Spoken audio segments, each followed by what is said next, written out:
I think this is not only obviously the biggest fight of Terence Crawford's career, but in a career that's filled with almost nothing but huge fights, this is the biggest fight of Canelo Alvarez's career. Stronger, and I think he's going to have better endurance. Not being able to boil himself down like that, and even though it is a huge jump, I think we lose sight of the fact of how much he had to boil down and how gaunt he looked at 140. Said you don't think, or you don't look into the weight difference. Why?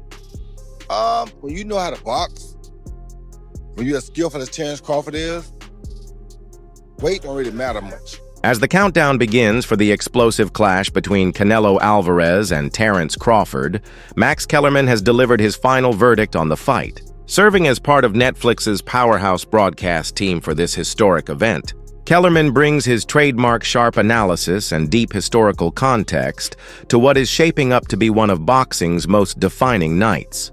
A great chin.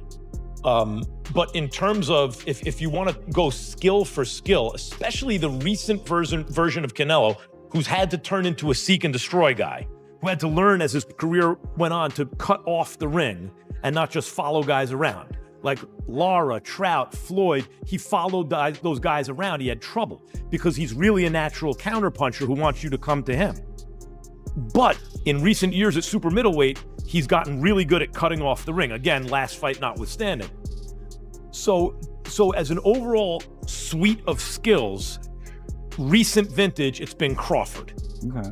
But Canelo also is skilled and has a larger skeleton than Crawford. No matter what they weigh, Canelo's the bigger guy. Yeah. Kellerman hasn't minced words, declaring Alvarez versus Crawford the most significant championship fight in nearly 5 decades.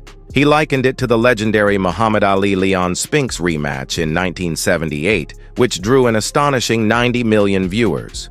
With Netflix stepping in, Kellerman insists this bout is more than just another blockbuster. It marks a new era in boxing, one that could shatter traditional pay-per-view numbers and redefine how the sport reaches fans worldwide. But like, where would you rank this fight out of your top 3 to 5 of all the boxing fights you've called, you've experienced, you've watched? In terms of the magnitude of the magnitude, fight? yeah. I mean, of the fights that I've called ringside, it might turn out to be number 1. I've done Pacquiao fights, I've done Mayweather fights, I've done Anthony Joshua against Klitschko. Those are big fights, but listen, because of Netflix, this will be the most watched championship fight in almost 50 years. This is going to be because Muhammad Ali fought Leon Spinks in the rematch in '78, and they did 90 million TV sets. 90 million. And since then, what has even come close? The biggest fights have all been on pay-per-view, and they do 2 million buys. Oh my God, 3-4 million buys, Mayweather Pacquiao. As I keep saying, if 5 people per TV set watch, that's 20 million people. This is going to do multiples of that. So when you look at it from like a commercial point of view, it'll easily be the biggest boxing event I've ever covered. Fight promoter Dana White confirmed in a recent press conference that Max Kellerman will return to the commentary booth for Canelo versus Crawford on September 13th, 2025. A seasoned analyst with decades of experience on ESPN and HBO, Kellerman will be joined by John Anik and Hall of Famer Andre Ward to call the action live from Allegiant Stadium. Calling this matchup the perfect storm, Kellerman highlighted that both Canelo and Crawford are pound-for-pound elites, an extremely rare pairing in boxing history. He reminded fans that only about 25 to 30 fighters have ever truly been considered the world's top pound-for-pound, and both men now stand among that exclusive class. I want to bring up the first member of our broadcast team. He is the best boxing analyst in the sport. Ladies and gentlemen, Max Kellerman.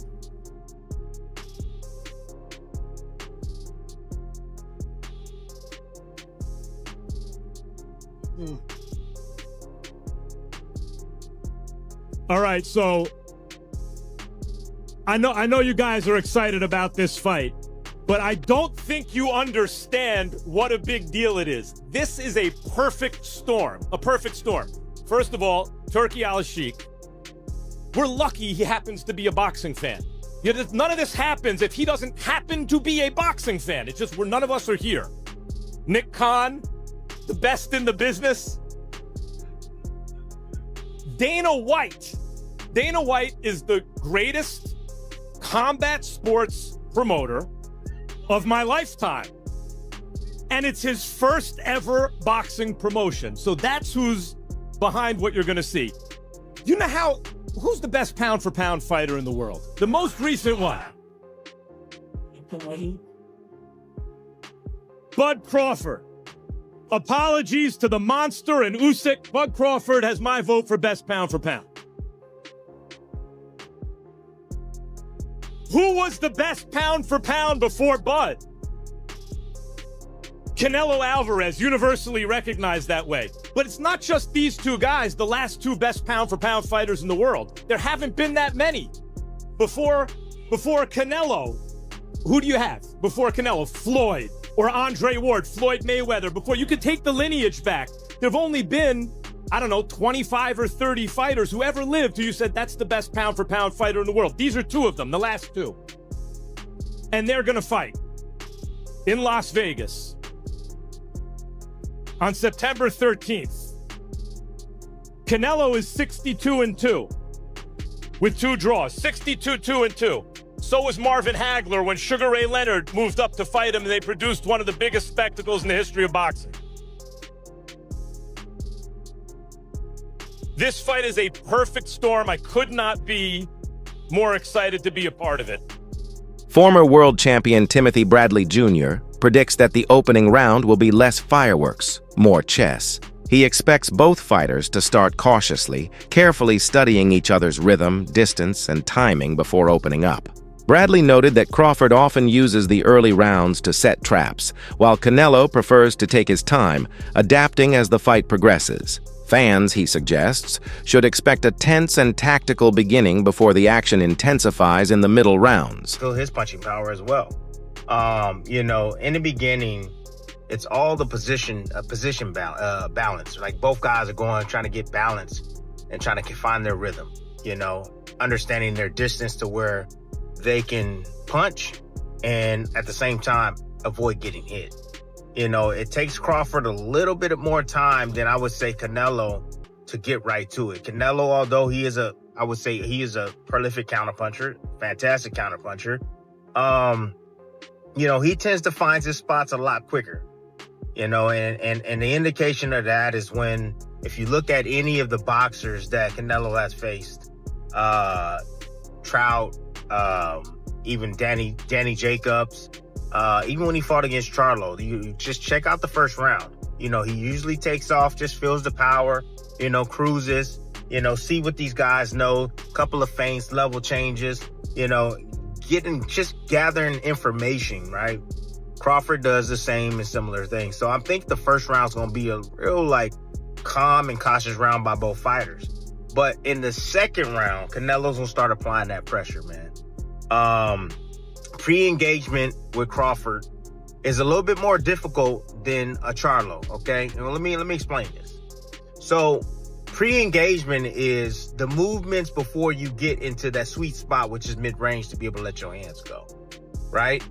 Both guys are trying to counter each other's movement. Both guys are looking at each other's, hands, trying to anticipate what they believe is going to come next.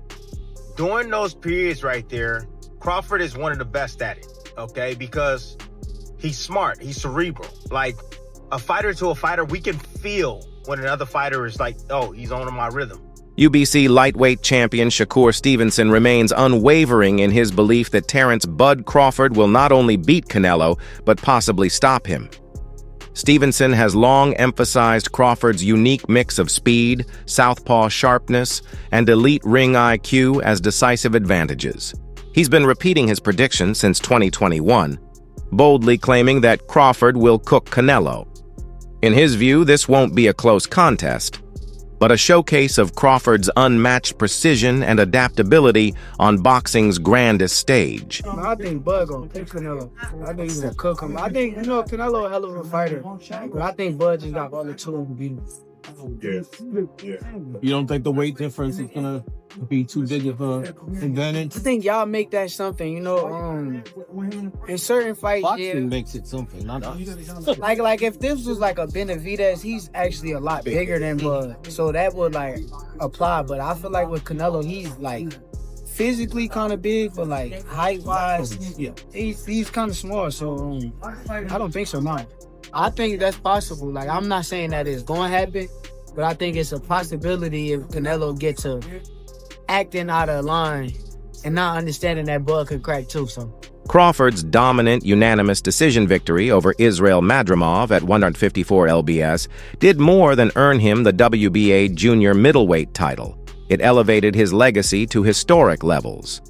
With that win, he became a 4-division world champion and the first male fighter in the 4-belt era to achieve undisputed status in 2 different weight classes. More than just a milestone, the fight proved Crawford could carry his timing, defensive mastery, and sharp instincts into heavier divisions against naturally stronger opposition. Madrimov's power and physicality were neutralized by Crawford's accuracy and patience, reinforcing the idea that his greatness transcends weight classes. This wasn't about survival, it was dominance, and it cemented his place among boxing's all-time greats. August of 2024. He spent from 2018 until August of 2024, right? 6 years at 147, okay? And he's had 8 fights at 147, all knockouts, and 1 fight at 154, which was a unanimous decision over Israel Madrimov. So you can make a case he's actually a welterweight jumping to 168. But he did make a pit stop at 54 and became a champion. So we have to acknowledge that because that goes into his accomplishment bags. That makes him a 4-division champion. So the concern is Terence Crawford jumping up in weight. This is a weight class that Canelo Alvarez has now been in since 2020. He's been at this weight for 5 years when he made his debut against Caleb Smith. But remind you, he fought against Danny Jacobs at 160 in 2019. Then in November of 2019, he jumped to 75 and fought Sergey Kovalev, then came back down to 68. So it's doable, right? But with that said, everybody's concerned with the weight and how Terence Crawford puts on the weight. So let's explain it. As you see the new photos that Terence Crawford has leaked, Terence Crawford has lean bulked, okay? As you see here, Terence Crawford there, right? He has lean bulked, okay? He put the bulk on in his weight, in his legs, and in his shoulders to be able to take the punch.